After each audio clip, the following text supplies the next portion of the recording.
హే all, నేను మీ Anusha. Welcome to healthy vibes by Anu. ఈరోజు మనం ఒక మంచి డిటాక్స్ డ్రింక్ చూద్దామండి. అదే బూడిద గుమ్మడికాయ జ్యూస్ ఎలా తయారు చేసుకోవాలో చూద్దాం.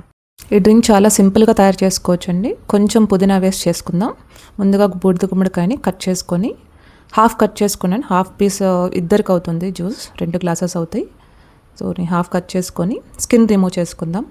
స్కిన్ కొంచెం హార్డ్గా ఉంటుందండి, చాలా జాగ్రత్తగా కట్ చేసుకోండి. స్కిన్ రిమూవ్ చేసి సీడ్స్ కూడా రిమూవ్ చేస్తానండి. ఇది వెయిట్ లాస్కి చాలా బాగా హెల్ప్ అవుతుంది. తక్కువ క్యాలరీలు ఉండటం వల్ల డైట్లో కంపల్సరీగా ఇంక్లూడ్ చేసుకోండి.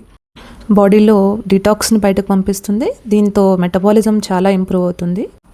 దీన్ని రోజు కానీ వీక్లీ అట్లీస్ట్ 3 days ఎంప్టీ స్టమక్తో తీసుకోండి. 2 weeksలోనే మీకు చాలా చేంజ్ కనిపిస్తుందండి. నేను ఆల్మోస్ట్ ఒక 1 year నుంచి తాగుతున్నానండి. ఇది ప్రెగ్నెన్సీ తర్వాత లేడీస్కి వచ్చే బెల్లీ ఫ్యాట్ని కూడా తగ్గించడానికి చాలా హెల్ప్ అవుతుంది. ఇప్పుడు ఇలా సన్నగా కట్ చేసుకున్న ముక్కల్ని జ్యూసర్లో వేసుకుందామండి. వేసుకొని కొంచెం గ్రైండ్ అయిన తర్వాత ఇందులోకి పుదీనా 1/4 glass వాటర్ వేసుకుందామండి. చాలా తక్కువ వాటర్ వేసుకోండి, జస్ట్ కొంచెం ఫైన్ పేస్ట్ అవ్వడానికి చేసుకుంటున్నాం. ఇలా గ్రైండ్ అయిపోయిన తర్వాత ఇది స్ట్రైనర్లో వేసుకొని స్ట్రైన్ చేసుకుందామండి. ఇలా మీరు డైరెక్ట్గా బౌల్ పెట్టుకొని స్ట్రైనర్లో స్ట్రైన్ చేసుకోవచ్చు, లేకపోతే ఇలా క్లాత్ పెట్టైనా చేసుకోవచ్చు. నేను ఇప్పుడు క్లాత్ పెట్టుకొని స్ట్రైన్ చేసుకుందామండి. ఇలా స్పూన్ తీసుకొని కొంచెం చిన్నగా కలుపుకుంటూ ఇలా చేసినా చక్కగా జ్యూస్ వచ్చేస్తుందండి. లేకపోతే క్లాత్ని ఫోల్డ్ చేసుకొని పల్ప్ అంతా దగ్గరకు వచ్చేంత వరకు ఫోల్డ్ చేసుకొని టైట్గా స్క్వీజ్ చేసుకోవచ్చు. ఇలా స్క్వీజ్ చేసినా కానీ జ్యూస్ అంతా చక్కగా కిందకు వచ్చేస్తుంది. చాలా సింపుల్ ప్రాసెస్ అండి.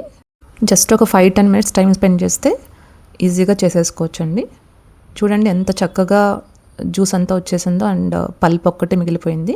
ఇప్పుడు స్ట్రైనర్ని తీసేసి చూస్తే మన హెల్దీ జ్యూస్ రెడీ అయిపోయిందండి. చూసారా ఎంత ఈజీగా చేసుకోవచ్చో. ఇందులో కొంచెం నిమ్మకాయ, కొంచెం తేనె కూడా కలుపుకోవచ్చు అండి. అంతేనండి. అందరూ ట్రై చేసి తప్పకుండా ఎలా ఉందో నాకు కమెంట్ చేయండి. ఈ వీడియో కనుక మీకు నచ్చినట్లయితే please like, share and subscribe to my channel. ఇంకా మరిన్ని హెల్తీ రెసిపీస్తో మీ ముందు ఉంటాను.